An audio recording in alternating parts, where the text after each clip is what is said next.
Halo, Assalamualaikum. Halo, halo.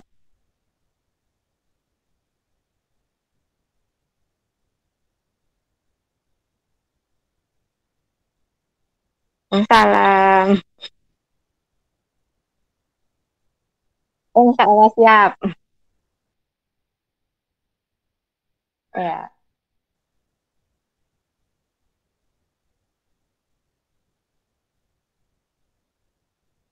Eh, Pegang aja lah.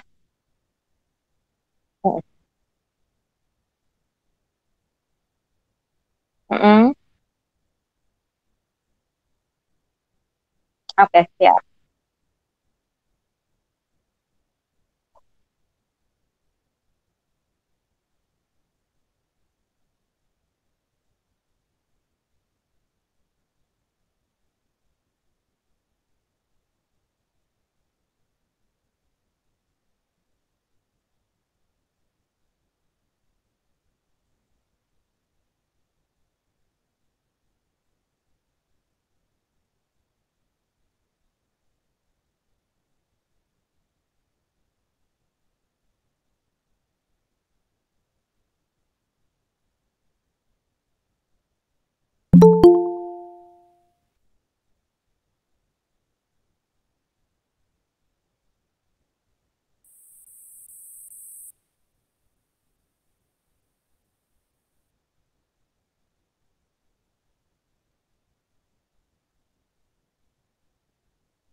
Jam berapa? Halo, Assalamualaikum. Waalaikumsalam. Oke. Bismillahirrahmanirrahim. Assalamualaikum warahmatullahi wabarakatuh. Waalaikumsalam warahmatullahi wabarakatuh. Alhamdulillah, wassalatu wassalamu ala rasulillah wa ala alihi wa sahbihi wa man walah, amma ba'd. Alhamdulillah, kita panjatkan puji syukur kepada Allah Subhanahu wa taala. Kemudian kita tak lupa sampaikan salawat kita kepada Nabi kita Muhammad sallallahu alaihi wasallam. Masalah. Alhamdulillah, hari ini kita akan memulai kelas online pengayaan ya, kelas 7 dan kelas 8. Untuk sesi pertama adalah untuk hari Selasa 2 Juni 2020 untuk jam 8 sampai jam 8.30 ada matematika, ada jam 9 sampai jam 9.30 ada PAI, jam 10 sampai 10.30 insya Allah nanti ada IPS untuk masing-masing kelas 7 dan kelas 8. Untuk tambahan petunjuk untuk yang sudah hadir di Google Meet, diharapkan untuk yang akhwat terutama untuk mematikan atau memute audio atau mikrofonnya. Kemudian bagi yang lain mikrofon dan video juga ya, artinya ya untuk yang akhwat. Untuk yang lain mungkin diharapkan kalau tidak ada kepentingan khusus untuk menyampaikan pertanyaan, boleh di-mute dulu, boleh dimatikan dulu audio mikrofonnya. Nanti jika ingin ada pertanyaan atau interaksi dengan gurunya, nanti boleh di-unmute gitu. Atau kalau misalnya tidak terlalu berisik, insya Allah nggak masalah.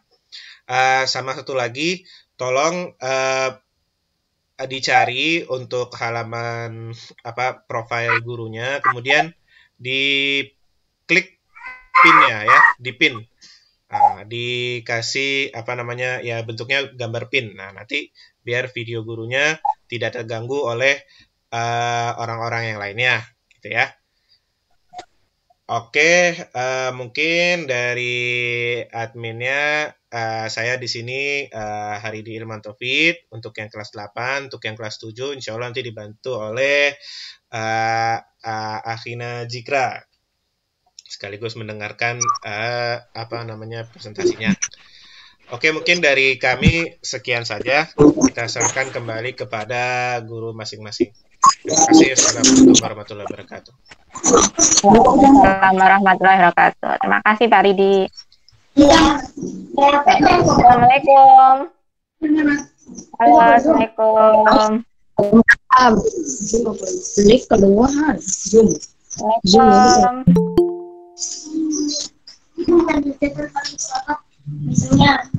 Oke, kita mulai saja ya. Karena masih nuansa di bulan Syawal, Bu Feni mau mengucapkan minal aizin wal faizin, mohon maaf lahir batin. Mungkin apabila selama Bu Feni mengajar ada salah-salah kata, Bu Feni mohon maaf sebesarnya.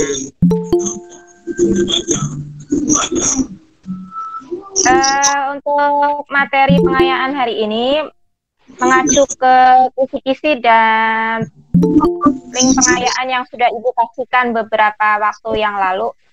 Sudah dibuka linknya yang kemarin materi pengayaan?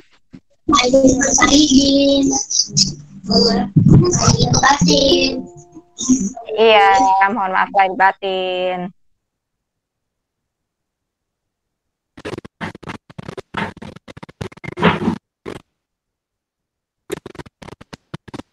Halo. Bisa mendengarkan suara Ibu semuanya? Bisa didengar dengan baik? Halo? Bisa Bu, bisa Bu, bisa Bu. Bisa Bu, Ya. bisa. Bisa Ya, Bu. alhamdulillah. Oke. Sudah dibaca pengayaan yang kemarin Ibu kasih? Mengenai statistika dan peluang?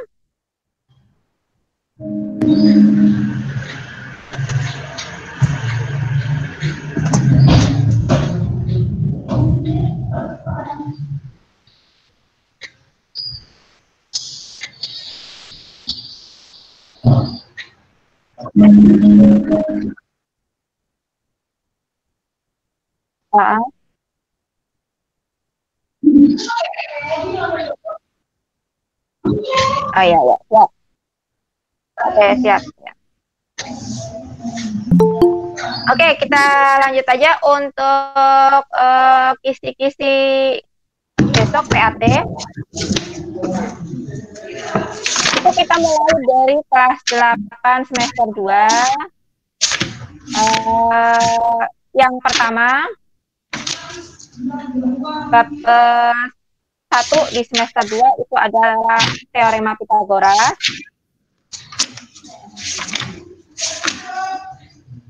Bisa dicatat ya kalau yang sudah disiapkan alat tulis, silakan dicatat. Untuk pengumuman besok itu ada teorema Pitagoras. Rumusnya teorema Pitagoras diingat-ingat, ada hipotenusa juga. Istilah-istilah di teorema Pitagoras dipelajari lagi ya. Ada hipotenusa. Hipotenusa itu adalah sisi miring. Apa rumusnya teorema Pitagoras? Jumlah kuadrat sisi yang lainnya. Jadi hipotenusa adalah jumlah kuadrat sisi yang lainnya. Itu untuk Pitagoras. Sambil diingat-ingat ya. Kemudian yang berikutnya ada lingkaran. Banyak sekali istilah-istilah dalam lingkaran. Biasanya kalian yang terhambat itu di sudut keliling dan sudut pusat. Itu dipelajari lagi. Bahwa sudut keliling itu adalah setengah dari sudut pusat.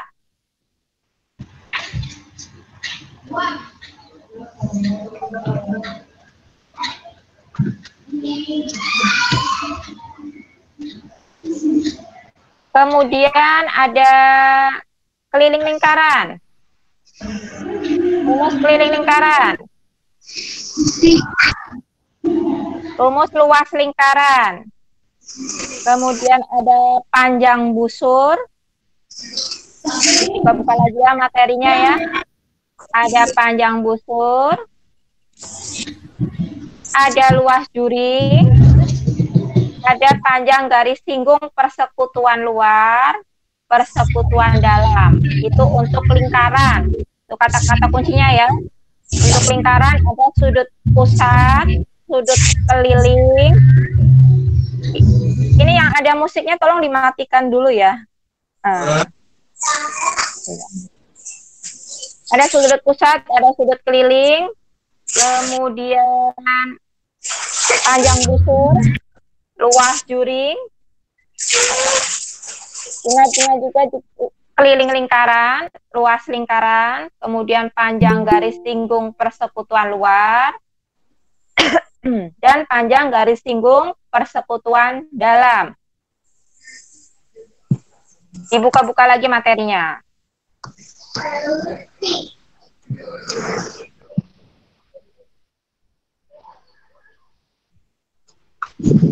Lanjut, yang selanjutnya adalah bangun ruang sisi datar. Bangun ruang sisi datar itu meliputi kubus, balok, prisma, dan limas. Diingat lagi. Kubus. Rumus luas kubus. Diingat rumus luas kubus, terus kemudian volume kubus. Volume kubus rumusnya adalah sisi pangkat 3. Kalau luasnya adalah sisi kuadrat. Ada volume kubus, ada luas kubus, kemudian berikutnya balok. Balok ada luas permukaan balok. Luas permukaan balok itu ada 3 ukuran ya, yang memiliki ukuran panjang lebar, panjang tinggi, dan tinggi lebar. Jadi ada 3 ukuran. Permukaan balok itu jumlahnya ada 6. Ada 6, 3 pasang sisi yang sama. Jadi yang mempunyai sisi yang panjang dan lebar itu ada 2. Yang mempunyai sisi lebar dan tinggi ada 2. Yang mempunyai ukuran panjang dan tinggi ada 2. Itu dipelajari lagi untuk mencari luas permukaan balok. Yang berikutnya adalah prisma. Luas permukaan prisma.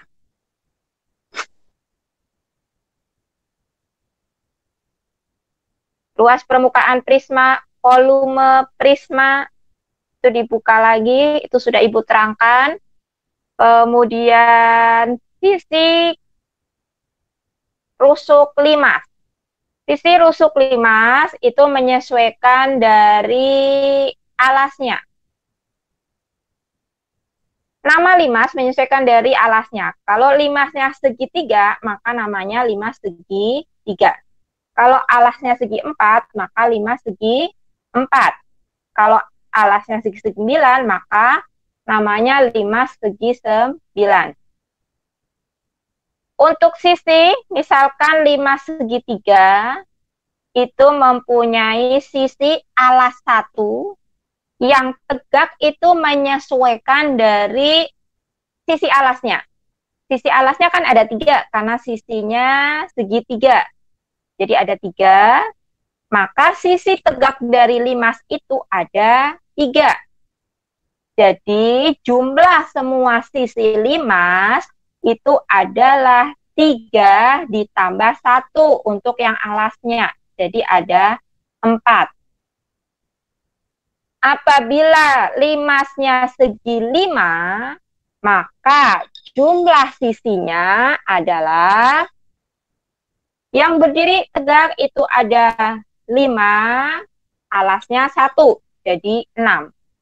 Jadi menentukan banyaknya sisi pada limas adalah N plus 1. N itu apa? N itu adalah jumlah sisi. Kalau seginya 5, maka N plus 1, 5 tambah 1. Kalau seginya 9, maka 9 ditambah 1. Kemudian rusuk limas. Rusuk limas itu rumusnya adalah 2 kali N. Jika limasnya segitiga, maka 2 kali 3. Jumlah rusuknya ada 6. Jika limasnya segi 5, maka 2 kali N. Maka jumlah rusuknya ada 10. Itu ya. Untuk bab yang ketiga ada bangun ruang sisi datar meliputi kubus, balok, limas, dan prisma. Volume limas. Volume limas rumusnya adalah 1/3 luas alas kali tinggi. Kalau volume prisma, luas alas kali tinggi. Hampir sama, tetapi bedanya kalau pada limas itu ada 1/3. Berikutnya, mungkin yang belum pernah kita pelajari secara tatap muka secara langsung, yaitu statistika dan peluang. Karena ada corona ya, menghambat segala sesuatunya, kita tidak bisa belajar secara langsung, tetapi alhamdulillah untuk kelas 8C dan kelas 8D sudah Ibu kasih materinya, sebelum pengayaan juga sudah Ibu kasih materinya, itu berupa video, pembelajaran, dan soal latihan. Silakan dibuka kembali video pembelajarannya yang sudah Ibu kasihkan dulu. Dulu sudah Ibu pernah downloadkan kan ya, yang kelas 8C dan D. Pelajari kembali. Untuk yang kelas 8A dan kelas 8B, kemarin pun waktu pengayaan sudah Ibu kasihkan. Untuk materi besok PAT tidak lepas jauh dari yang kemarin Ibu kasihkan di pengayaan. Dibuka kembali linknya, itu linknya bisa dibuka kembali, bisa di-download juga videonya yang Ibu kasihkan, itu sudah mencakup materi statistika dan peluang yang besok PAT akan keluar. Statistika itu nanti ada diagram batang, penyajiannya itu ada berupa dengan diagram batang, diagram garis, diagram lingkaran. Kalau untuk diagram mungkin kalian tidak akan terlalu kesulitan karena di kelas 4 SD ya, itu dulu sudah pernah. Dan itu pun hanya membaca dari sebuah diagram. Jadi insya Allah kalian bisa, kalau mengikuti video yang Ibu kasihkan kemarin, insya Allah bisa. Kemudian yang perlu dipelajari lagi itu mean atau min, median, modus. Apa sih itu mean atau min? Tulisannya itu mean ya, bacanya min. Mean atau min itu adalah rata-rata. Jadi untuk mencari rata-rata, kamu jumlahkan dulu datanya semuanya. Misal, ada data nilai matematika, ada 5 anak. Nilainya 5, 7, 8, 8, 9. Jumlahkan semuanya. 5 tambah 7 tambah 8 ditambah 8 ditambah 9 dijumlahkan. Kemudian dibagi dengan jumlahnya data. Tadi ada 5, karena 5 anak. Nah, itu rata-rata. Jadi dijumlahkan semua datanya, baru dibagi dengan jumlahnya data. Ada berapa? Ya, misalkan ada 5 data, tadi 5, 6, 7, 8, 9, maka dijumlahkan semuanya, dibagi dengan 5. Itu mencari rata-rata. Berikutnya, ada kata-kata modus. Nah, ini bukan modus kalian kalau mau tidak udah bosan dengan pelajaran ya, modusnya kalian keluar katanya mau ke kamar mandi padahal udah bosan. Itu modus. Bukan itu modusnya. Modus di statistika itu adalah nilai yang sering muncul. Jadi data yang sering muncul di statistika itu. Misalkan dalam suatu data ada 6 data. Datanya misalkan 4, 5, 5, 6, 7. 4, 5, 5, 6, 7. Yang sering muncul yang mana? Yang muncul 2 kali. Kalau 4 tadi kan 1 kali. 5 ada 2 kali. 6 1 kali. 7 1 kali. Jadi modusnya adalah yang 5.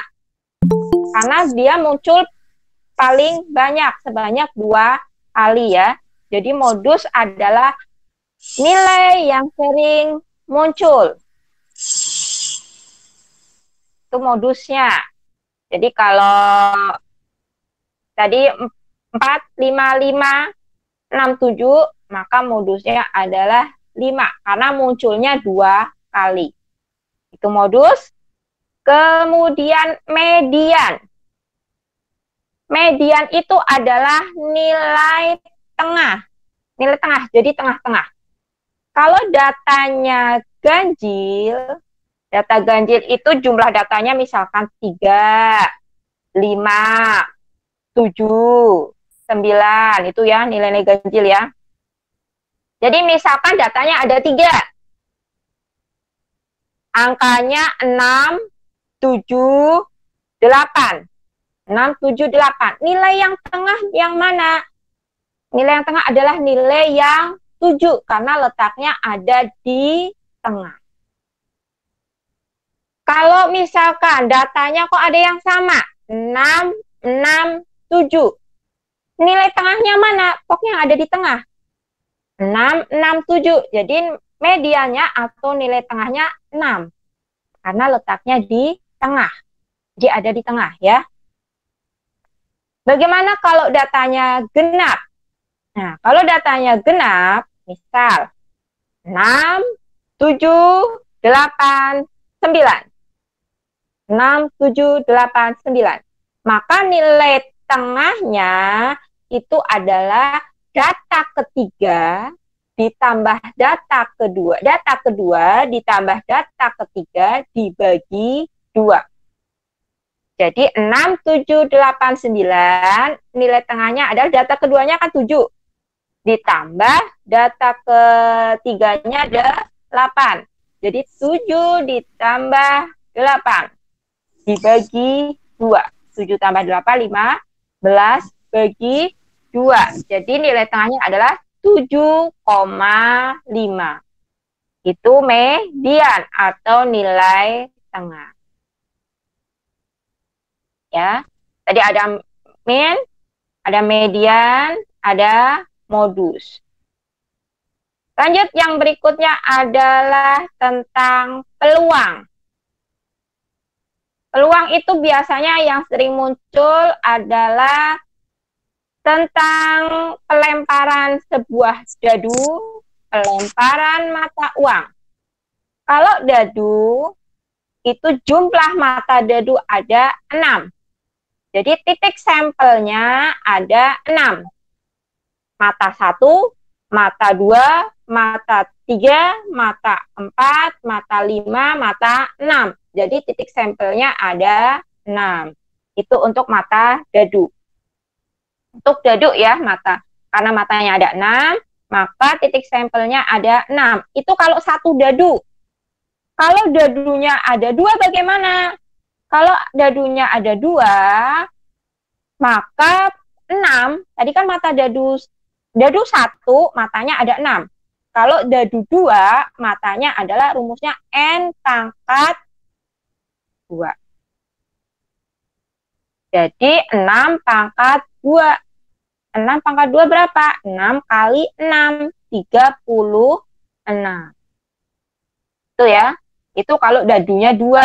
Bukan 6 kali 2. Bukan 12 titik sampelnya. Tapi 6 pangkat 2, 36. Terus bagaimana kalau mata uang? Mata uang itu hanya mempunyai 2 sisi. Sisi angka dan sisi gambar. Jadi karena mempunyai 2 sisi, maka titik sampelnya hanya ada 2. Itu untuk satu mata uang. Satu mata uang, sisinya ada 2, maka titik sampelnya 2. Apa sih sisinya? A, angka, dan G, gambar. Jadi pada mata uang itu yang muncul adalah angka atau gambar. Angka disimbolkan dengan A, gambar disimbolkan dengan G. Kalau dadunya ada 2 bagaimana? Karena mata dadu tadi 2, terus dadunya mata uang itu ada 2, titik sampelnya ada 2, kemudian jumlah uangnya ada 2, maka 2 pangkat 2, titik sampelnya ada 4. Bagaimana kalau ada 3? Uangnya ada 3. Maka titik sampelnya adalah 2 pangkat 3. 2 pangkat 3 berapa? Bukan 2 kali 3 ya. Kalau 2 kali 3, 6. Tapi kalau 2 pangkat 3 adalah 2 kali 2 kali 2. Ada berapa? 2 kali 2? 4. 4 kali 2? 8. Jadi ada 8. Itu ya untuk pulang, untuk itu menentukan titik sampel. Sekarang menentukan peluang bagaimana? Contoh, ada dadu dilempar 1 kali. Peluang muncul mata dadu genap. Mata dadu genap berarti berapa? 2, 4, 6. Ada berapa? 3 kan ya? Kemungkinannya bisa 2, bisa 4, bisa 6. Ada 3. Jadi peluang itu adalah 3 per 1 dadu tadi berapa titik sampelnya? 6. Jadi 3 per 6. Itu peluangnya untuk yang muncul mata dadu genap. Karena ada 3 ya. 2, 4, 6, ada 3 per jumlah semua mata dadu itu ada 6. Jadi 3 per 6. Kalau yang ditanyakan, pelemparan satu buah dadu yang keluar adalah bilangan prima.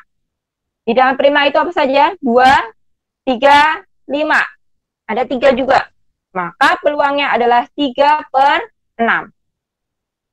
Kalau pelemparan mata dadu yang keluar adalah nilai di atas 5.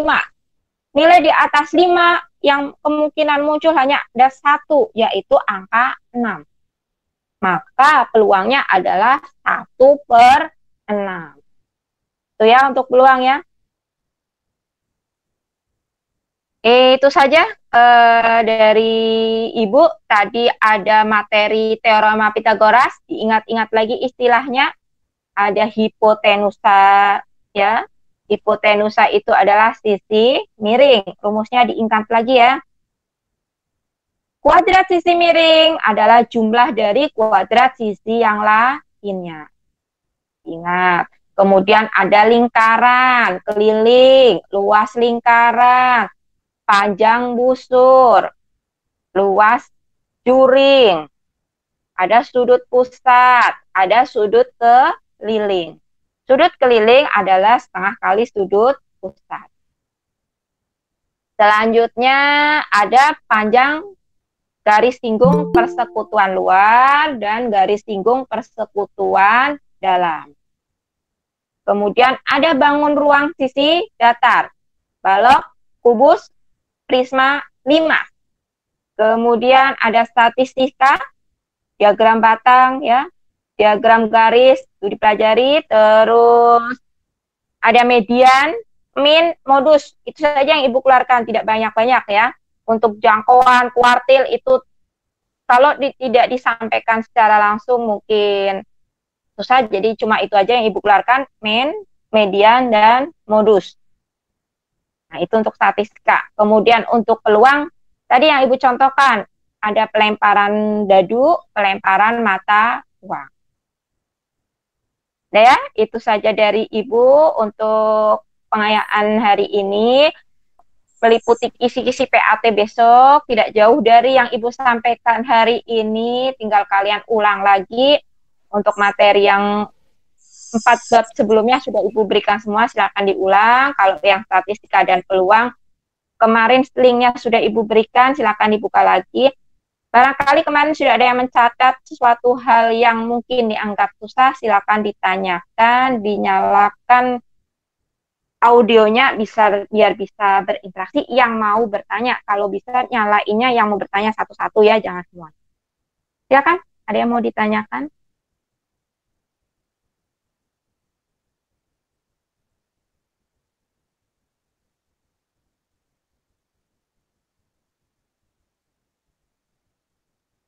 Apa udah paham semua atau malah bingung semua? Udah kelamaan ya, 3 bulan tidak belajar. Ayo semangat.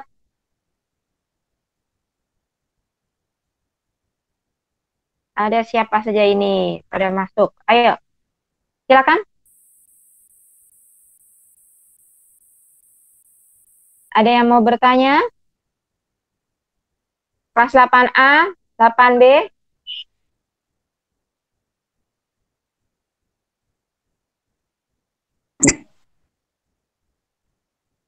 8C, 8D.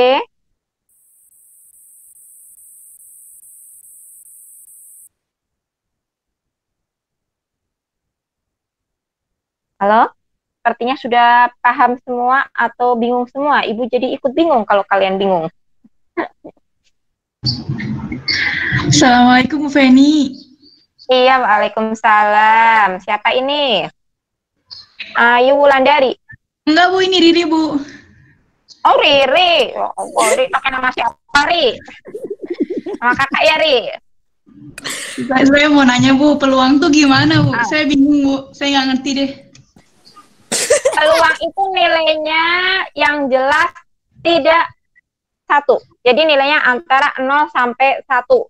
Selalu bentuknya pecahan atau desimal. Tadi yang Ibu sebutkan contohnya, ada dadu dilemparkan 1 kali. Jumlah mata dadu kan ada 6 ya. Mata 1, mata 2, mata 3, 4, 5, 6. Ada 6 mata dadunya. Terus ada pertanyaan, sebuah dadu dilempar 1 kali, peluang muncul mata dadu genap. Mata dadu genap ada berapa, Ri? Dadu genap berapa, Ri? 2 kan ya? Nilai yang angkanya genap. Dari 1 sampai 6 yang genap apa saja? 2, 2, 4, 4, 6. 6. Ada 3 kan ya? Iya, Bu. Ada 3. Jadi peluangnya adalah 3/6. 6 dapat dari mana? Karena jumlah dadunya ada 6. Mata dadunya 6. 1 sampai 6. Sedangkan peluang yang muncul hanya angka 2, 4, 6. Jadi peluangnya adalah 3/6.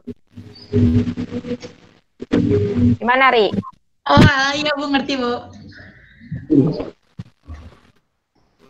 Udah? Alhamdulillah ngerti, Ada Bu. yang Makasih ya, Bu. lagi? Nanti kalau masih ada yang belum paham-paham, bolehlah kita japri-japri ya. Yang lain, silakan. Ini ada yang nyalain mikrofonnya lagi, mau tanya, silakan. Assalamualaikum. Mean itu gimana ya, Mean? Waalaikumsalam. Halo?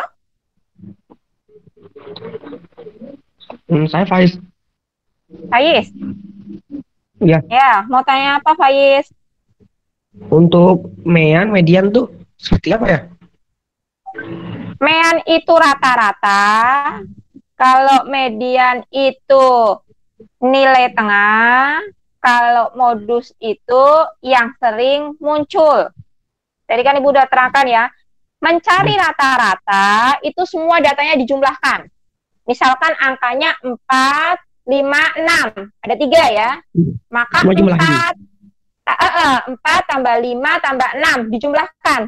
Ada berapa? 4 tambah 5 tambah 6. 15 ya.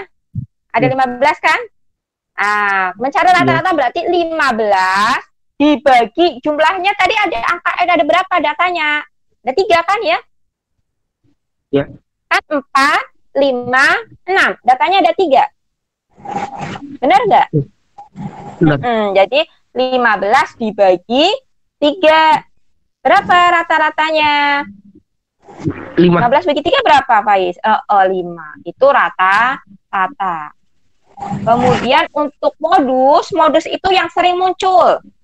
Misalkan angkanya 4, 4, 4, 5, 6. Angka berapa yang sering muncul? Angka 4. 4 kan? Nah, jadi modusnya mana? 4. Itu modus yang sering muncul. Kalau median itu nilai tengah. Nilai tengah itu yang letaknya di tengah. Misalkan datanya ada 5. 4, 4, 5, 5, 6. 4, 4, 5, 5, 6. Karena datanya ada 5, maka nilai tengahnya adalah data ketiga. Data ketiga angka berapa tadi? Kalau 4, 4, 5, 5, 6. Data ketiga berapa? 5 ya. Jadi mediannya adalah 5. Median itu nilai tengah. Paham ya? Paham. Jadi min itu rata-rata, dijumlahkan dulu, dibagi banyaknya data ada berapa. Modus itu nilai yang sering muncul. Kemudian kalau median nilai tengah. Kalau datanya genap, misalkan datanya genap, ada 4 ya. Datanya ada 4 nih, genap. Mediannya mana? Mediannya adalah data kedua ditambah data ketiga dibagi 2. Itu kalau datanya genap. Jadi misalkan 4, 4, 5, 6. Kan datanya ada 4 ya. 4, 4, 5, 6. Data keduanya 4, data ketiganya 5. Dijumlahkan. 4 tambah 5 dibagi 2. 4 tambah 5, 9 dibagi 2. Jadi hasilnya adalah 4,5. Ya, gimana Faiz? Paham? Insya Allah paham. Insya Allah. Yang lain?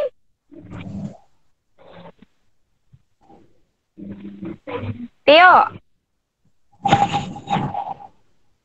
Tio mau tanya, Tio? Enggak. Sudah? Ada pertanyaan yang lain?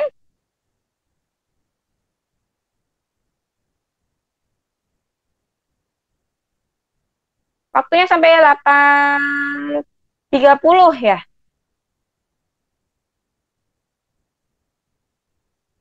Gak apa-apa nih, lanjut. Mm-mm. Ada yang mau bertanya yang lain? Silakan, masih dibuka sesi tanya jawab. Barangkali masih ingin menanyakan materi, silakan.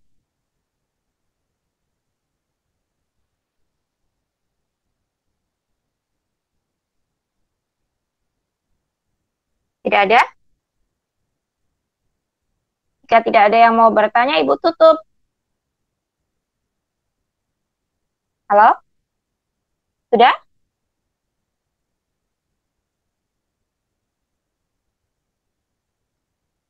Oke, kalau tidak ada yang mau bertanya, Ibu ulangi lagi ya. Ibu tegaskan untuk besok PAT pelajari teorema Pitagoras, lingkaran, bangun ruang sisi datar, statistika, dan peluang. Untuk jumlah soalnya tidak banyak, hanya 20. Tidak ada urean juga, jadi semuanya pilihan ganda.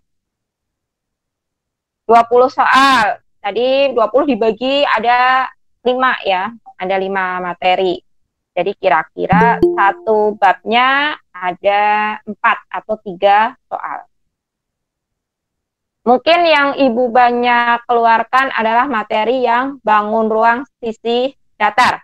Karena bangun ruang sisi datar, materi-materi yang Ibu bahas di kelas ya, itu yang Ibu keluarkan banyak. Ada teorema Pitagoras, bangun ruang sisi datar, dan lingkaran. Nah, lingkaran diingat-ingat lagi, dibuka-buka lagi ulangan yang kemarin Ibu berikan, karena tidak jauh dari situ, soal-soal yang sudah Ibu berikan, dipelajari semua.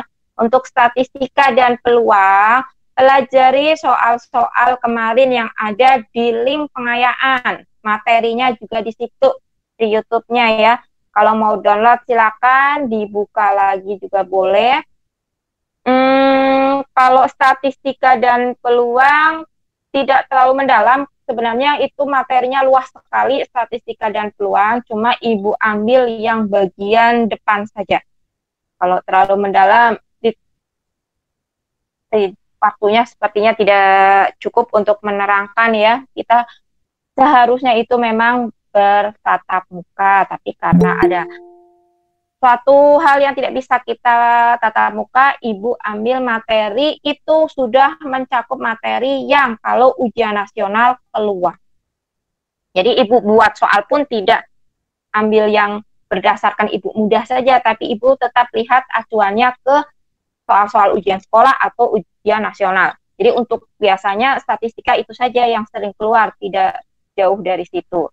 Materi depan-depan saja, tidak terlalu mendalam ya. Jadi silakan pelajari lagi link pengayaan kemarin, insya Allah ada di situ semua.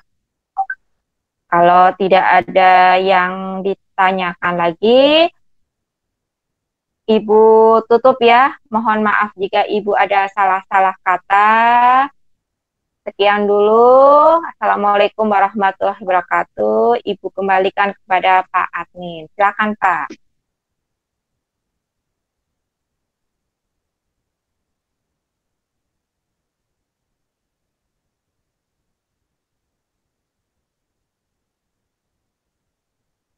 Iya,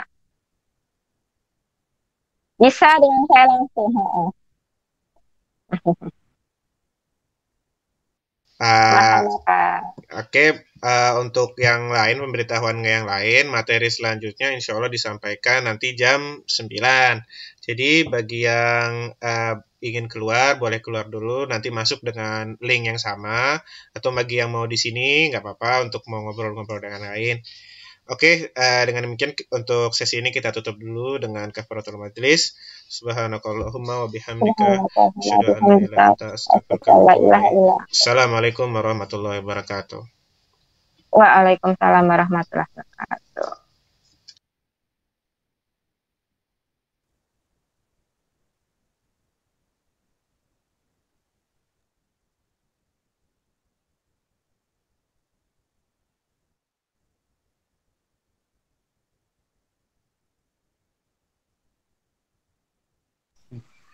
Masuk.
Oke, Bismillah. Wah, YouTube kalau YouTube-nya nggak ada suara, kita pun kita lebih. Ya, betul.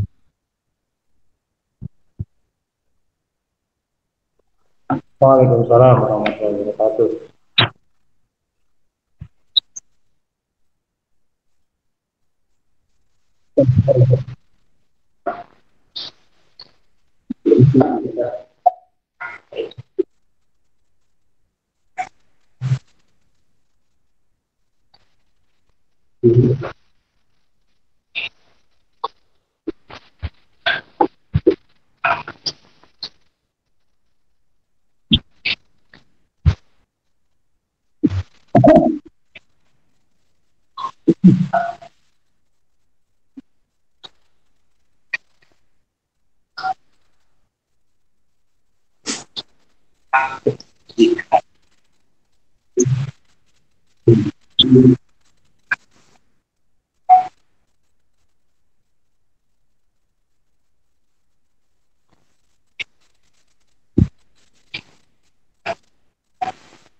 Bismillahirrahmanirrahim. Assalamualaikum warahmatullahi wabarakatuh. Alhamdulillahilladzi anzala sakinata fi qulubil mu'minin liyazdadu imanan ma'a imanihim. Asyhadu an la ilaha illallah wa asyhadu anna Muhammadan abduhu wa rasuluh.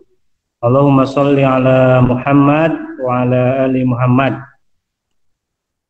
Pertama-tama mari kita panjatkan syukur kepada Allah Subhanahu wa taala. Hari ini kita bisa kembali belajar secara interaktif, kalaupun tidak bisa berjumpa fisik, tapi setidaknya kita bisa melihat fisik kita dengan virtual begitu ya. Semoga Allah senantiasa memudahkan langkah-langkah kebaikan kita dalam menuntut ilmu. Selanjutnya Bapak ingin mengucapkan taqabbalallahu minna wa minkum, taqabbal ya karim, Allahumma ja'alna minal aidina wal faidin. Mohon maaf lahir dan batin.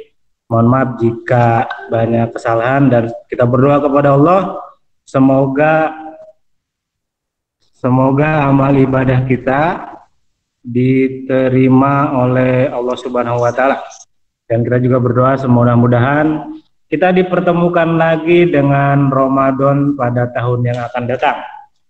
Baiklah, anak-anakku semuanya, kelas 8 dari A sampai D, putra dan putri, pada kesempatan kali ini Bapak akan menyampaikan terkait dengan judulnya pengayaan ya, pembelajaran PAI kelas 8. Sudah ya, mungkin hanya akan disampaikan terkait dengan kisi-kisi soal, dan jika nanti ada pertanyaan silahkan ditanyakan nanti melalui moderator Pak Ridi yang akan mengelolanya. Baiklah, soal pembelajaran kita hari ini mencangkup dari bab 10 di buku PAI. Bagi yang sudah siap dan buku PAI-nya, bab 10 sampai dengan bab 14 begitu ya. Jadi ada 5 bab. Yang pertama itu tentang selalu berperilaku jujur dan adil gitu ya, berperilaku jujur dan adil. Yang kedua, bab selanjutnya ada tentang gemar beramal saleh, berbaik sangka, dan mendoakan sesama. Nah, yang pertama itu tentang berperilaku jujur. Kalau melihat dari link Google Form pengayaan materi yang Bapak bagikan, pertanyaan itu banyak di seputaran tentang dinasti Abbasiyah begitu ya. Karena Bapak juga menjelaskannya singkat, jadi nanti kita akan coba bahas di hari ini tentang dinasti Abbasiyah. Yang pertama tentang berperilaku jujur. Ya, tentang berperilaku jujur. Jadi jujur itu ada 5 bentuk kejujuran gitu ya. Pertama, jujur dalam ucapan. Jadi jujur dalam ucapan itu adalah berkata sesuai dengan sebenarnya begitu ya. Berkata sesuai dengan sebenarnya, maka itu jujur dalam ucapan. Yang kedua, jujur dalam berniat. Jadi segala sesuatu yang diniatkan harus sesuai dan sebanding lurus dengan perbuatan. Niat dan perbuatannya itu harus berbanding lurus gitu ya. Kita niat puasa besok hari misalkan pada malam harinya niat puasa, tapi kemudian tidak puasa di siang harinya, maka itu bukan termasuk orang yang jujur dalam berniat. Jujur dalam kemauan. Yang ketiga ya, merealisasikan apabila seseorang memiliki kemauan, maka ia akan berusaha terhindar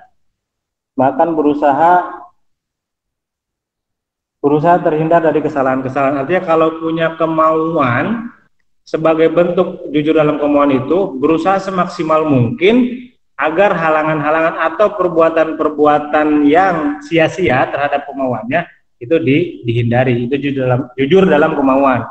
Jujur dalam menepati janji. Jadi kalau berjanji itu maka harus ditepati.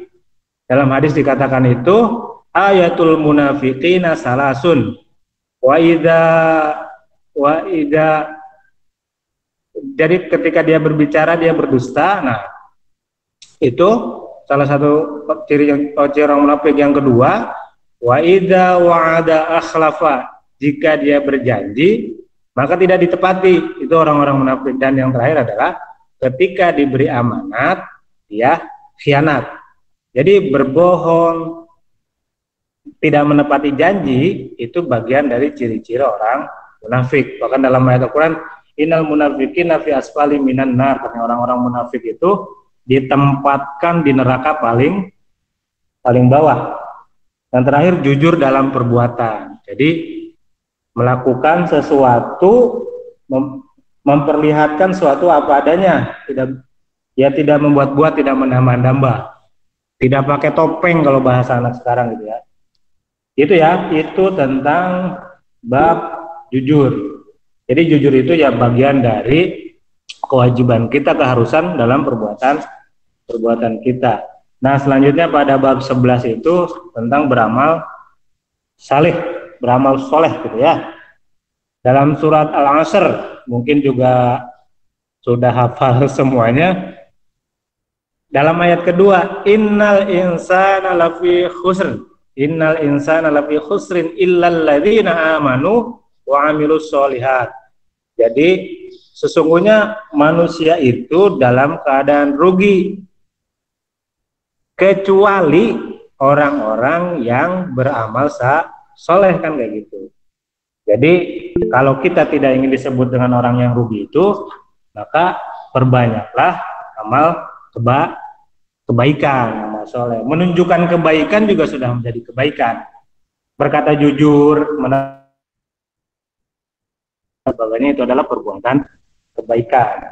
Nah, di halaman selanjutnya ada sikap gemar berbaik sangka. Nah, ini yang ingin Bapak bahas, tekankan. Dalam suratnya itu ada surat Al-Hujurat ayat 12.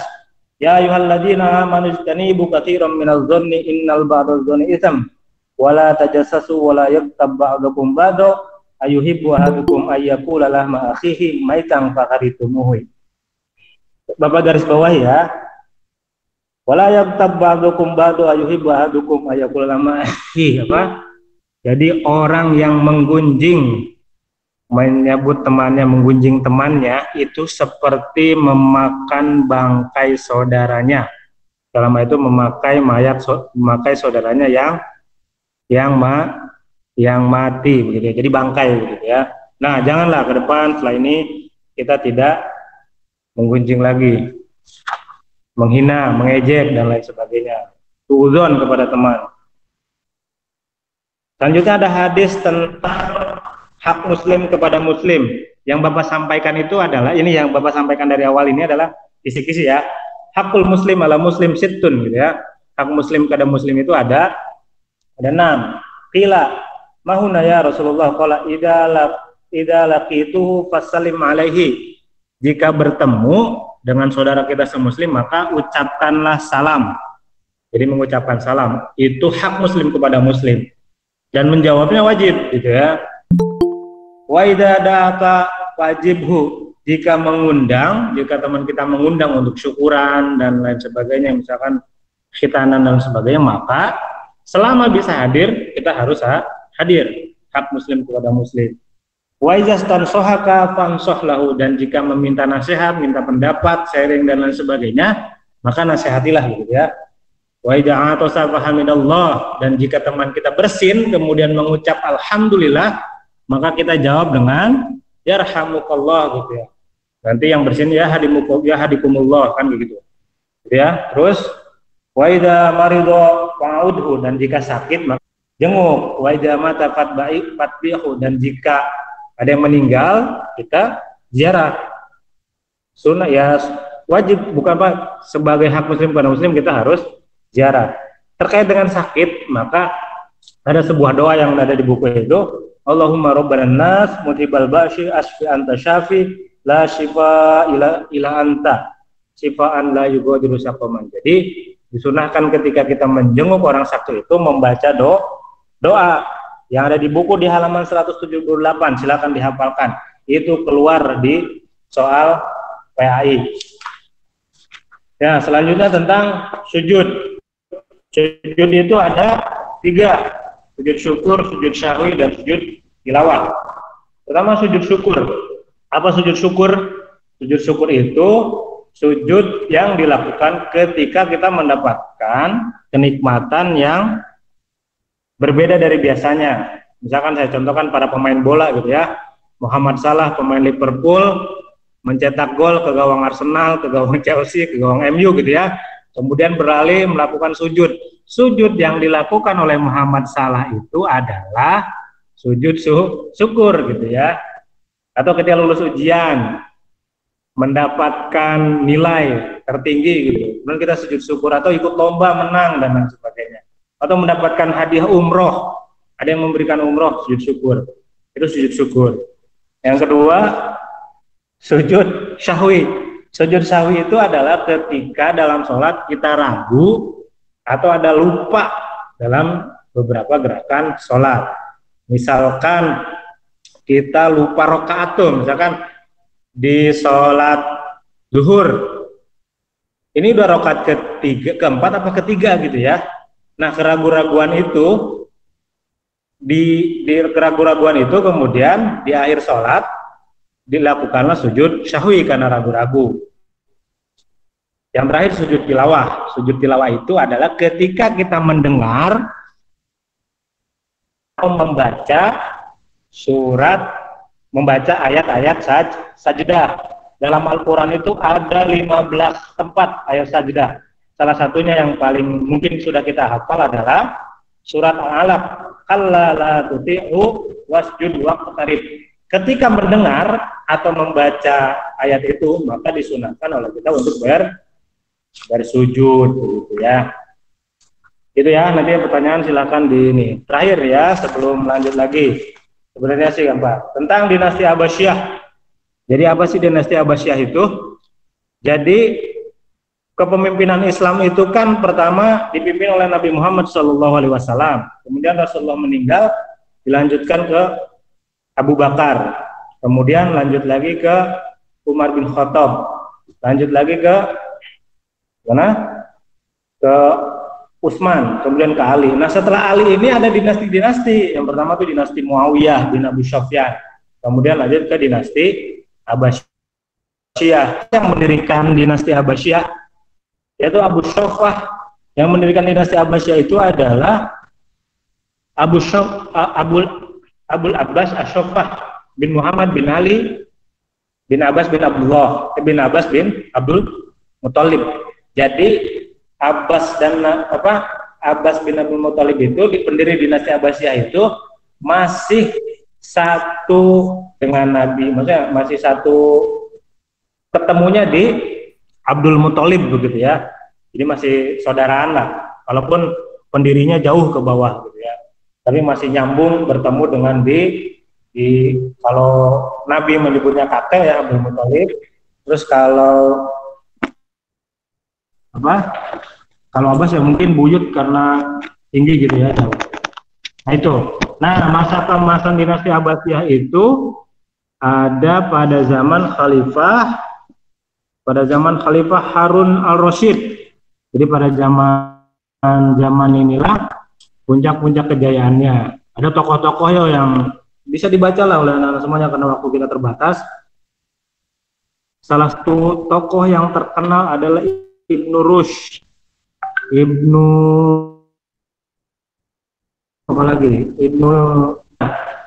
Al-Kindi, Al-Ghazali, Imam Ghazali yang terkenal dengan Ihya Ulumuddin. Atau ada bangunan-bangunan yang terkenal, misalkan Al-Azhar di Mesir, Cordova di Spanyol, dan banyak lagi. Jadi masa keemasan itu dinasti Abbasiyah. Itu ya yang Bapak sampaikan. Silakan jika ada pertanyaan boleh ditanyakan. Nah, terakhir di bab terakhir itu ada tentang kalimat thayyibah dan fikih muamalah. Untuk bab ini Bapak tidak jadikan soal gitu ya, karena keterbatasan soal juga biar tidak terlalu banyak belajar begitu ya. Oke, itulah sedikit pemaparan pengayaannya. Silakan saya kembalikan ke moderator atau bagaimana? Terima kasih.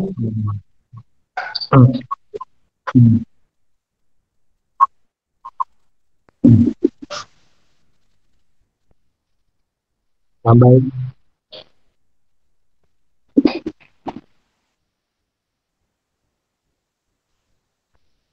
Ini ada 50 anak. Silakan.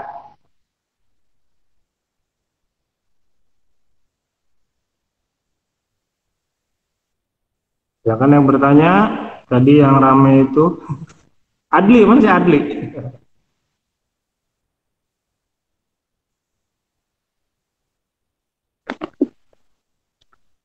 Ya, silakan sambil bertanya Bapak tambahkan dulu. Ada yang tanya.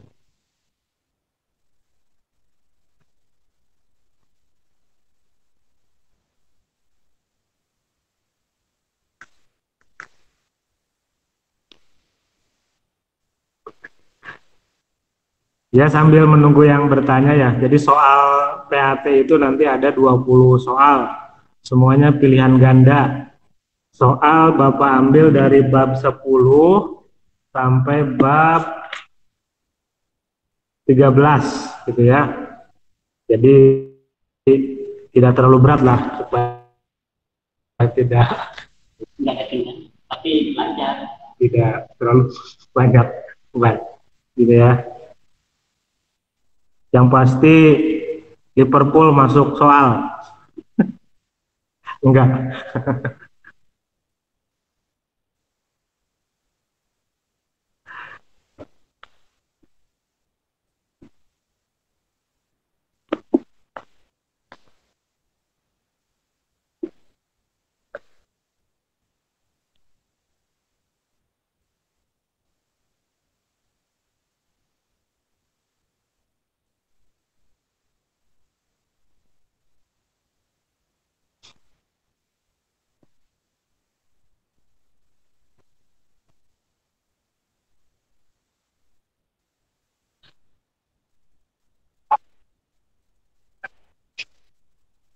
Oh gitu ya.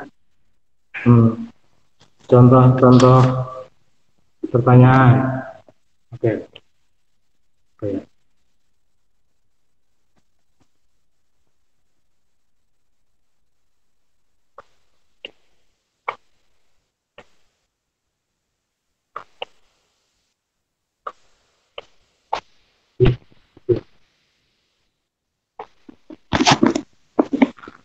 Baik, nanti silakan dijawab di ini ya. Nah, syarat perbuatan itu diterima oleh Allah adalah apa? Jadi apa syarat perbuatan biar diterima oleh Allah?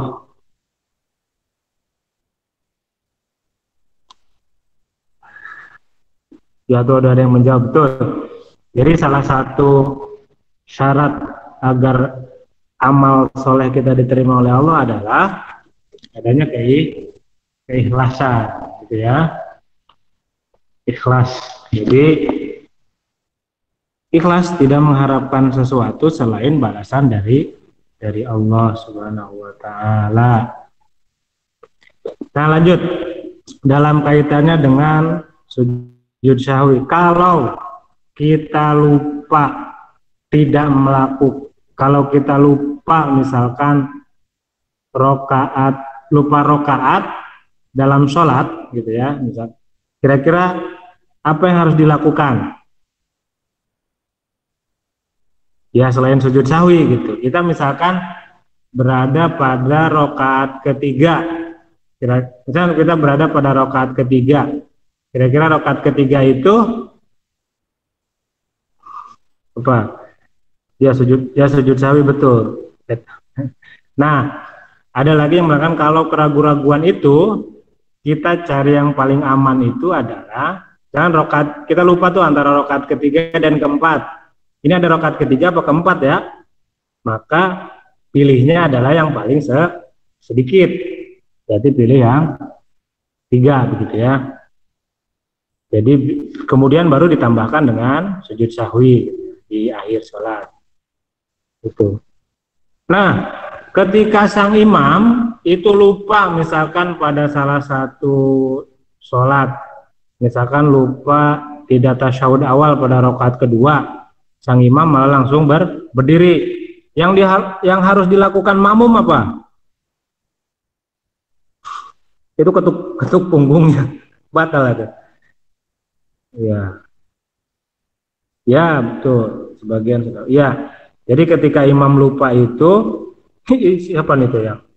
Ketika imam lupa misalkan pada salah satu sholat, misalkan harusnya duduk tasyahud awal malah langsung berdiri, sang makmum mengingatkan, tapi mengingatkannya jangan diketuk punggungnya gitu ya. Ini ada yang bilang ketuk punggungnya. Kalau yang hafalnya misalkan barisan kedua, ngetuk punggungnya kan nggak mungkin estafet gitu yang duduk sampai depan gitu. Tapi bilang subhanallah. Sama juga ketika si imam itu lupa ayat dalam sholat, misalkan yang sering berputar-putar itu surat Al-Kafirun gitu ya, maka yang belakang itu yang hafal harus mengingatkan. Maka disunahkan, bukan disunahkan, maka dianjurkan yang hafal ayat itu di belakang imam gitu ya.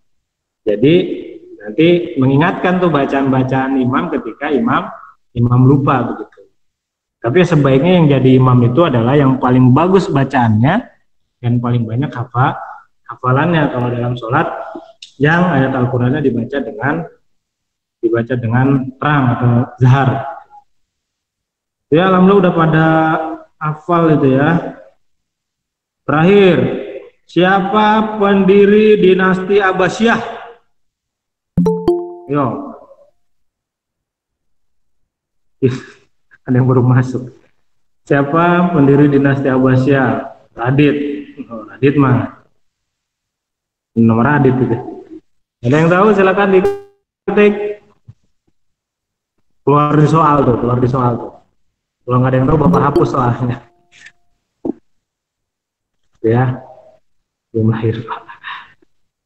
Ya, jadi Abu Shofah Al-Abbas gitu ya. Jadi pendiri dinasti Abbasiyah itu masih keturunan ini nih, Rifat Ahnaf, betul. Abu Shofah bin Muhammad bin Ali ibnu Abdullah ibnu Abbas rahimahullah, Abbas bin Abdul Muthalib. Jadi Abbas itu kakak adik dengan Abdullah, bapaknya Rasulullah Shallallahu Alaihi Wasallam. Ya, gitu ya. Ada yang bertanya? Malah tahu.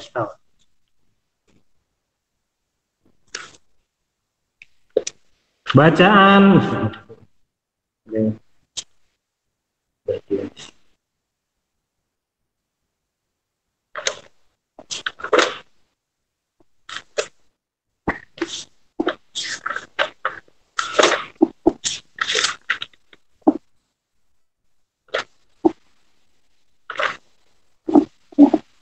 Ada yang tahu apa bacaan tasbih? Di bukunya ada kayak gitu ya. Ucapan tasbih itu gimana, lafaz tasbih?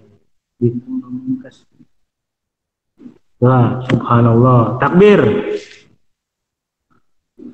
Kalau takbir? Kalau tahmid? Tahmid.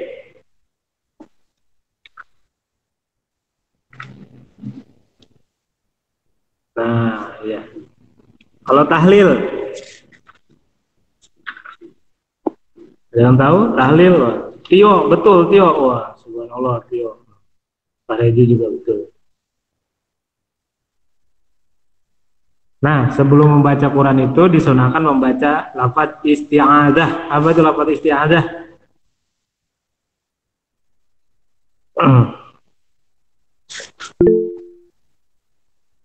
Bismillah, bukan. La ilaha illallah.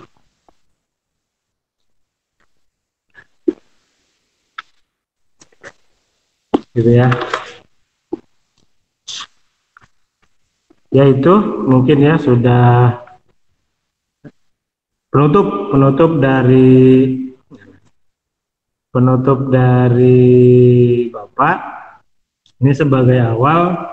Karena kita juga tidak tahu kapan pandemi COVID-19 ini akan berakhir, tapi setidaknya ini sebagai awalan yang baik insya Allah untuk memulai tanggung jawab kita, tugas kita sebagai seorang pendidik atau sebagai seorang pelajar harus agar tetap senantiasa tertunaikan. Jadi sudah ada media-media misalkan dengan apa yang kita lakukan sekarang ini, ke depan juga kita tidak tahu. Tapi belajar itu tidak terbatas di kelas, tidak terbatas di ruangan, bertemu dan sebagainya. Tapi mudah-mudahan dengan sarana-sarana yang sudah tersedia, kita senantiasa bisa terus belajar, berinteraksi dan bersilaturahim. Semoga Allah melindungi kita semuanya, memberikan kesehatan, kekuatan, ketabahan, dan saya percaya bahwa siswa-siswi kelas 8 itu adalah anak-anak yang ke depan kesolehannya akan terus meningkat begitu ya. Inisiatif kebaikannya akan terus muncul gitu ya. kreativitas kebaikannya juga akan terus muncul. Dan tetap saling mendoakan, doakan kami juga guru-guru, mudah-mudahan bisa terus sabar, sehat, sehingga bisa mendampingi anak-anakku belajar kalaupun dari rumah. Saya berada di kelas tuh ya, Bapak berada di kelas, mudah-mudahan kalian tetap di rumah, mudah-mudahan tetap semangat, berkah, dan mendapatkan nilai yang baik, rezeki yang banyak, pokoknya yang baik-baik dah. Astagfirullah qouli hadza wastaghfir innahu wal ghafurur rahim. Assalamualaikum warahmatullahi wabarakatuh. Itu mungkin Pak Rudi.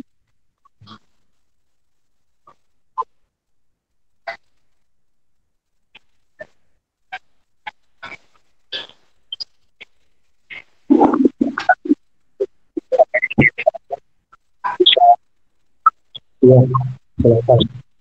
Iya, silakan. Boleh langsung menghubungi Bapak, nggak apa-apa. Ya.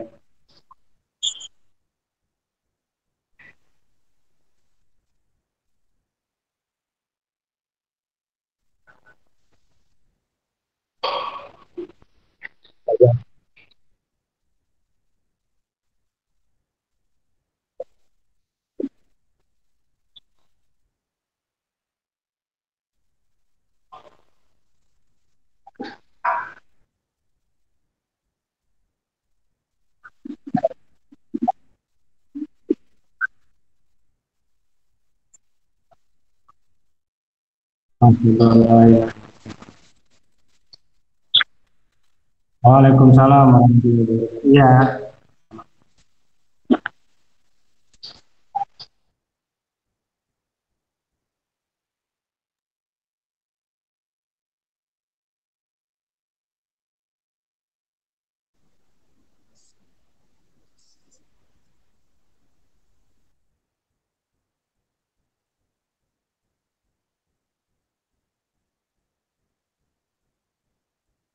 Banyak nih.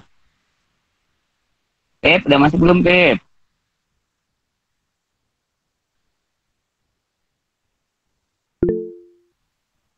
Kan ada yang mau jadi YouTuber. Udah bisa mulai, Pak Ridi? Ya, siap. Waalaikumsalam warahmatullahi wabarakatuh.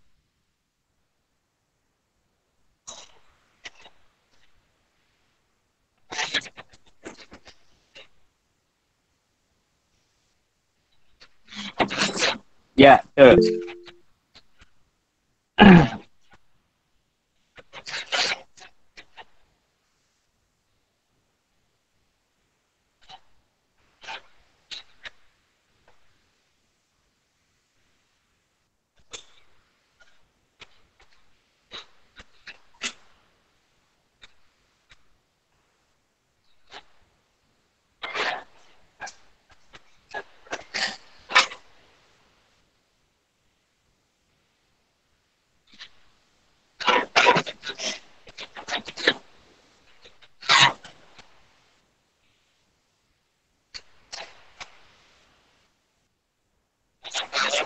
Ya, oke. Baik. Assalamualaikum warahmatullahi wabarakatuh. Waalaikumsalam. Alhamdulillah, kita panjatkan puji syukur kepada Allah Subhanahu wa taala.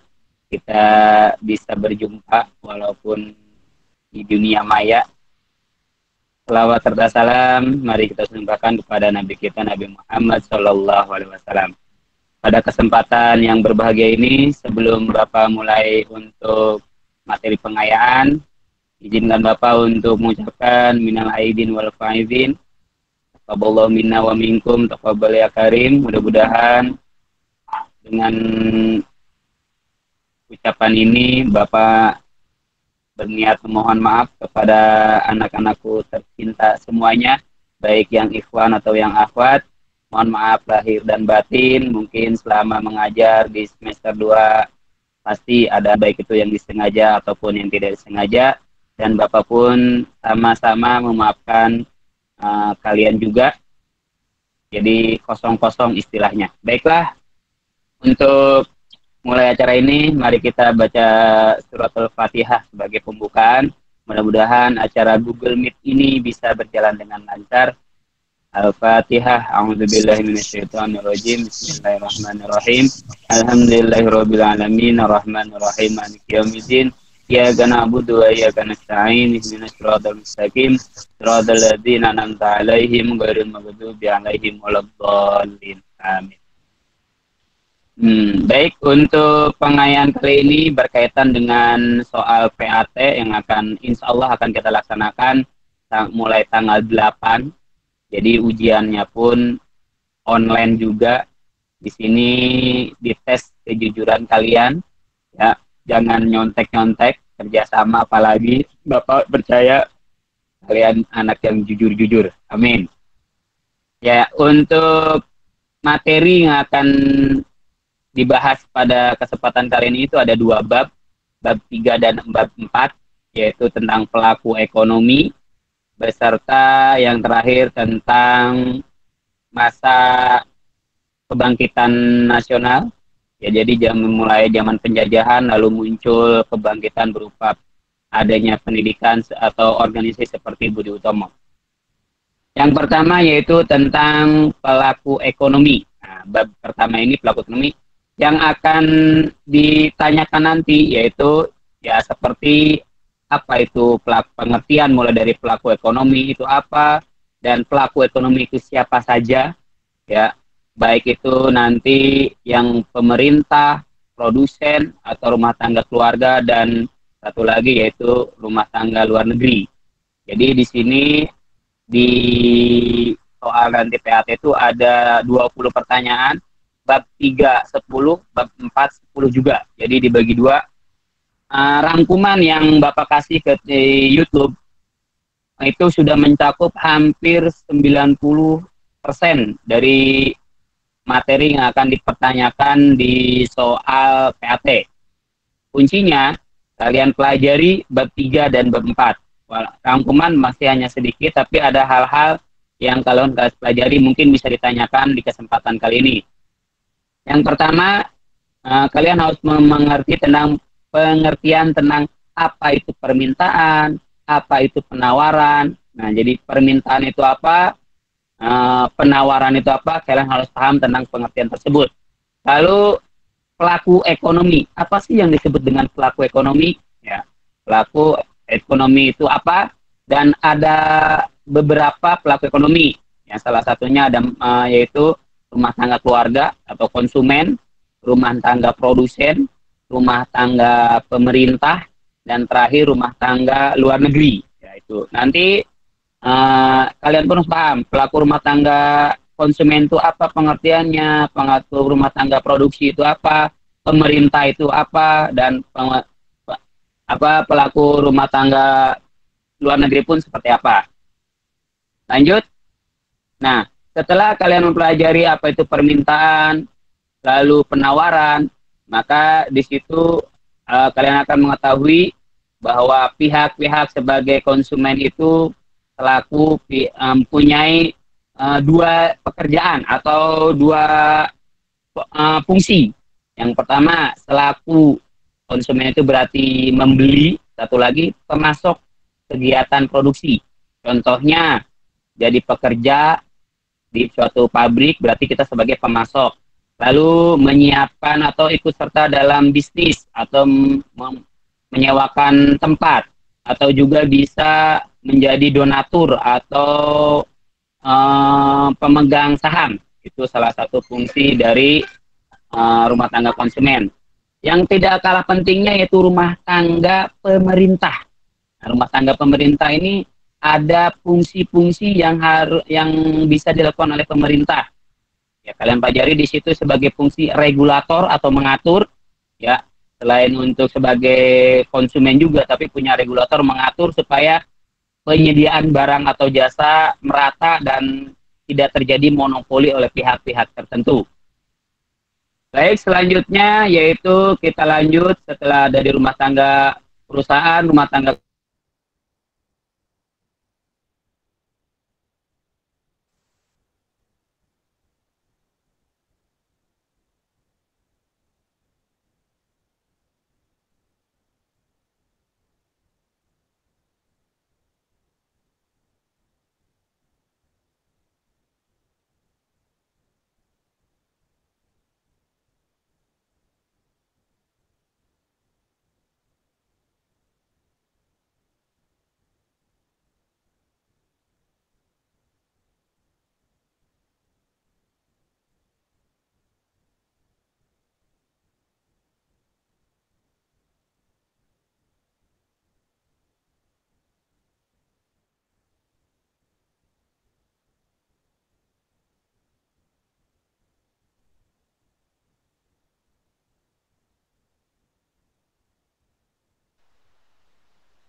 Halo, tes.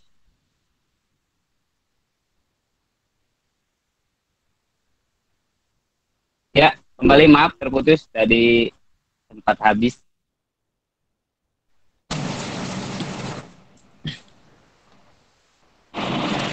Tes, tes. Siap, tadi keputus.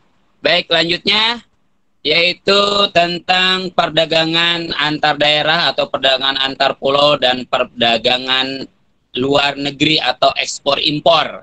Ya, ini juga akan keluar di soal PAT juga. Kali pengertian dari perdagangan antar pulau seperti apa, perdagangan antar daerah seperti apa, terutama perdagangan luar negeri. Perdagangan luar negeri ini terjadi yaitu saling memasok apa aja, menghasilkan devisa, ya. Devisa ini yang nanti sebagai penghasilan dari negara.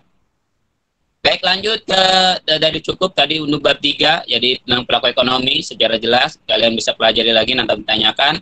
Selanjutnya itu tentang pemerintahan ketika sebelum masa penjajahan atau kebangkitan nasional.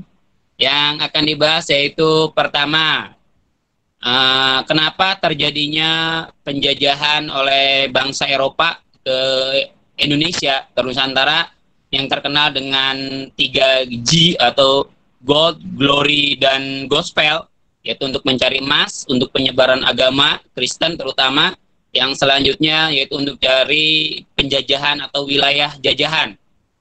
Nah, dari akibat dari penjajahan ini yaitu ada 2 dampak. Yang pertama itu pada penjajahan Belanda yang terkenal dengan VOC-nya, monopoli perdagangan.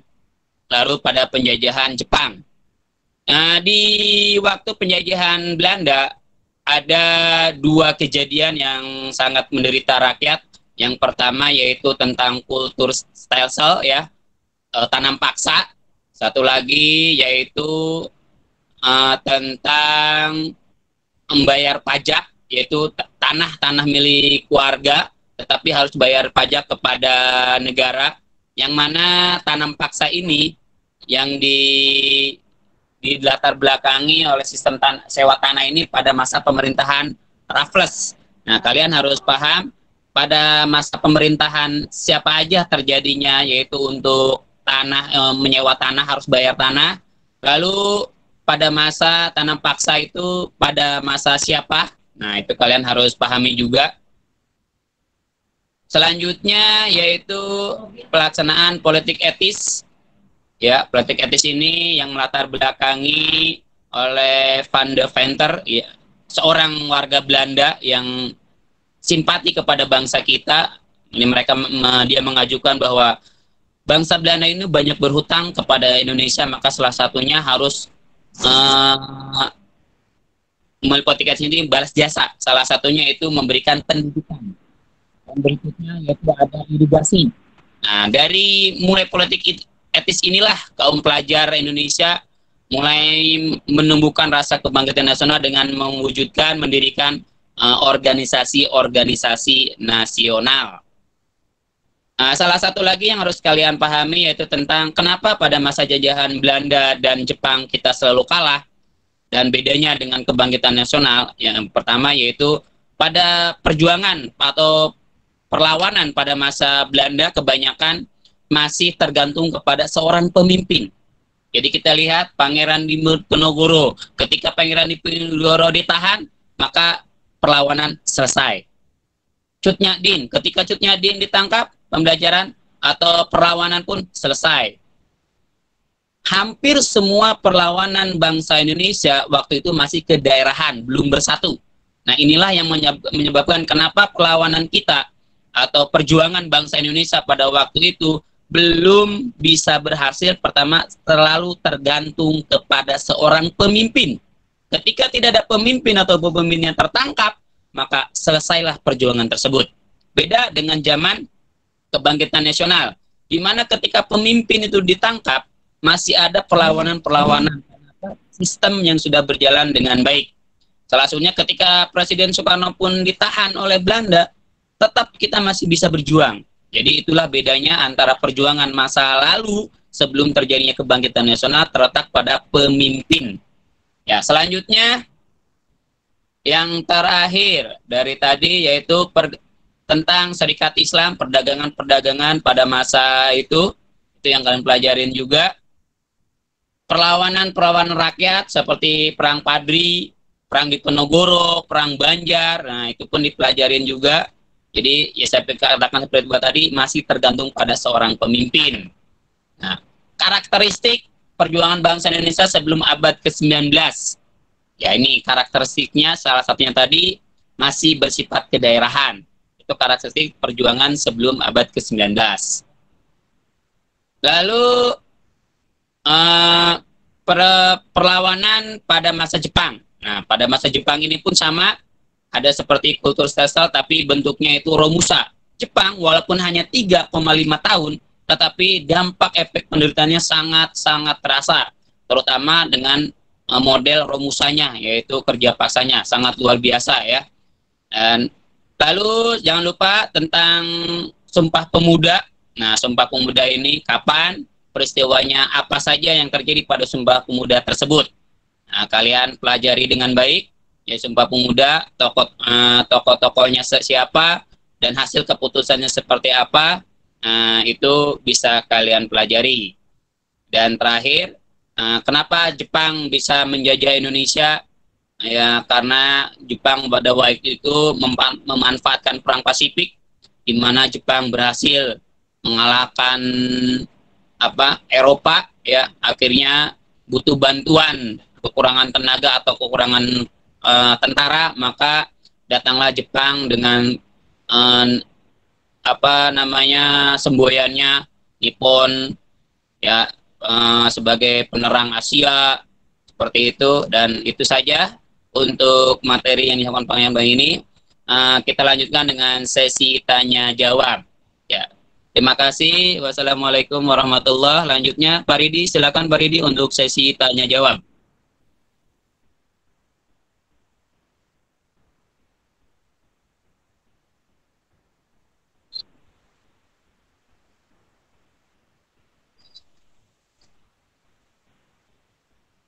Ya, silakan. Dan untuk materi sebenarnya itu sudah lengkap. Kalian bisa pelajari juga, yaitu di Google Classroom. Ya, itu ada materi-materi yang Bapak kasih. Nah, sebenarnya dari situ juga ada lebih lengkap mungkin. Nah, bagi yang perempuan ya mungkin nanti bisa Bapak kasih materinya. Cuman bisa japri ya, materi berbentuk PowerPoint-nya atau materi soft copy-nya untuk pembelajaran. Silahkan.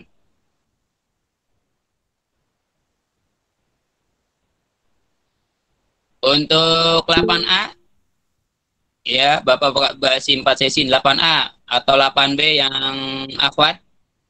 Karena kalau yang ikhwan insya Allah udah Bapak masukin Google Classroom, jadi materi PS mungkin cukup banyak sekali.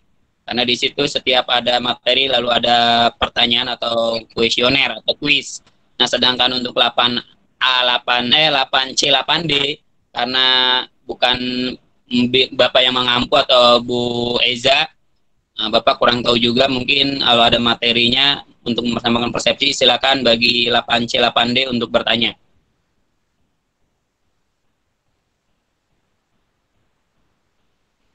Ini pada malu-malu semua kayaknya nih. Oke, contoh soal, Bapak kasih satu ya.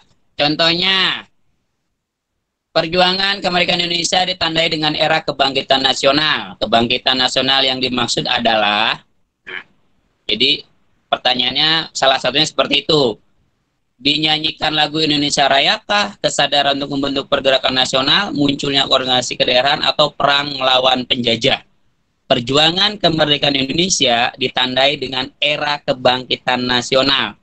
Yang dimaksud dengan kebangkitan nasional itu, A. Dinyanyikannya lagu Indonesia Raya, kesadaran untuk membentuk pergerakan nasional, munculnya organisasi kedaerahan, atau perang melawan penjajah. Itu salah satu contoh. Soal 20 soal. ada soal jebakan juga, jadi tolong baca dengan teliti. Silakan. Terutama 8C 8D nih yang akhwat. Kalau yang ikhwan kayaknya baru percaya deh, karena banyak materi yang udah disampaikan di Google Classroom. Apip, mana Pip? Dari tadi di WA rame. Pakai Ajril, mana Ajril nih? Ini pada diem-diem baik sini. Tinggal 10 menit lagi loh. Nanti nyesel.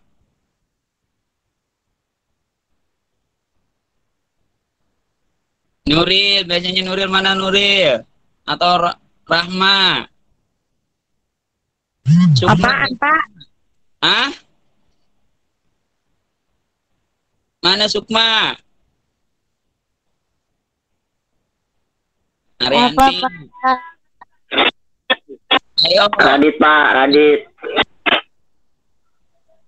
Radit Pak. Huh? Patan, Pak, Patan.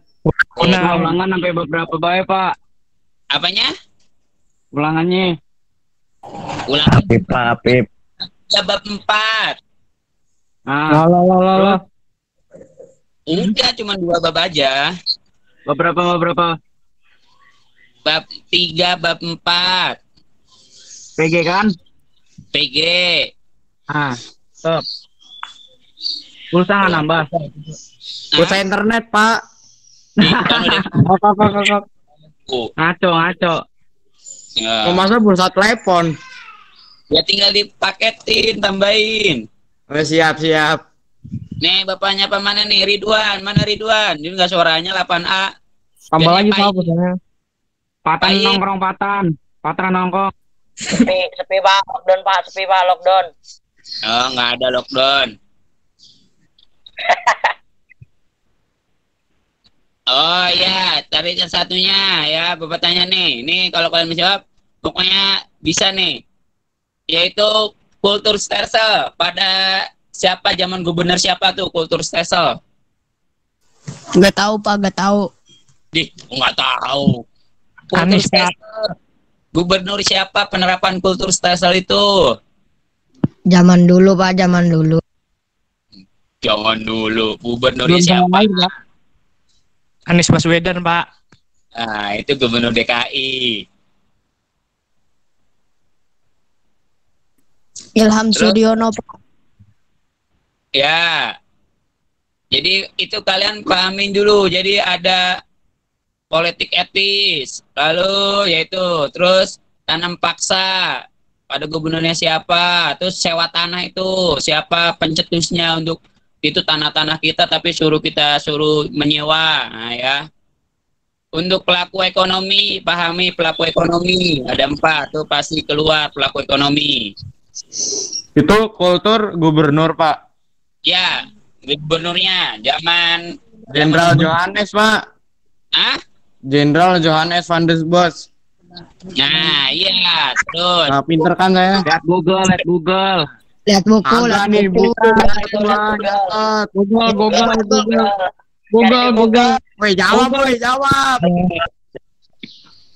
ya pahami. Jadi hanya Google. bab.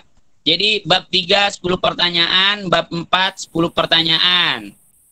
Yang paling utama yaitu pengertian sama contoh dari pengertian tersebut. Contohnya misalkan ya tadi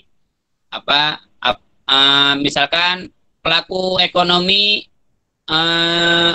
menyewakan atau menyumbangkan apa kepada faktor produksi, maka pelaku produksi harus memberikan apa? Apakah upah, apakah uang sewa, apakah keuntungan, seperti itu.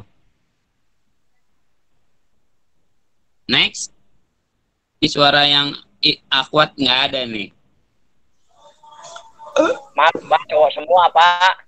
Ada di Gagu sini. kali Pak, gagu. Oh. Tidur. Malu dia Pak. Adli, Pak. Adli nggak ketahuan, Pak. Adli nggak Iya, ada. Pak, Adli, Pak, mana, Pak? Nggak ada, Pak. Adli, Pak. Nggak ada. Ya, nggak Nggak ada, kelihatan. Pak.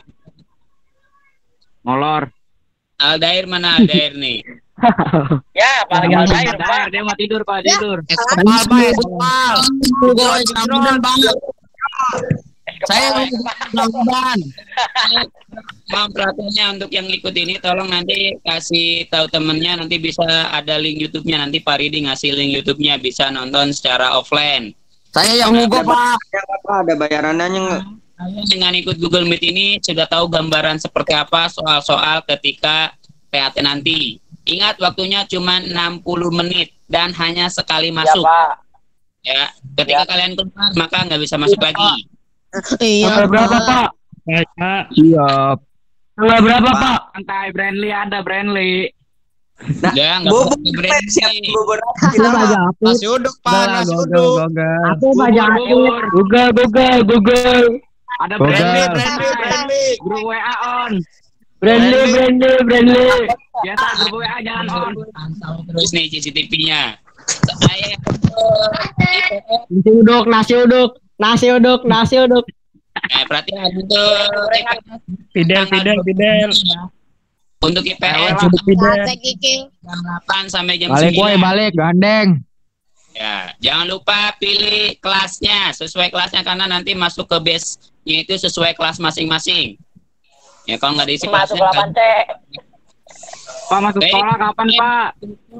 udah 30 menit. Sekolah. Oke, Sekolah kapan masuk, Pak? atas Perubahan nggak? yang belum Pak, paham pulsa Pak, kurang Pak, pulsa Pak. bisa langsung japri ya untuk yang terutama Pulsa internet. kelas AB yang pertama Pulsanya kelas B. belum masuk, Pak. Untuk yang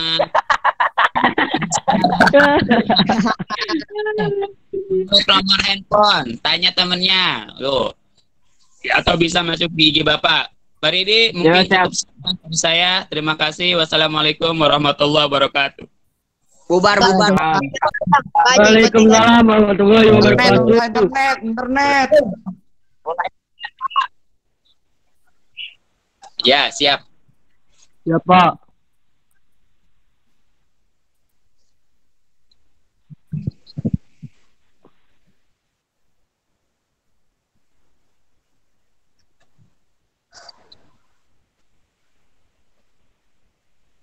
Oke, siap.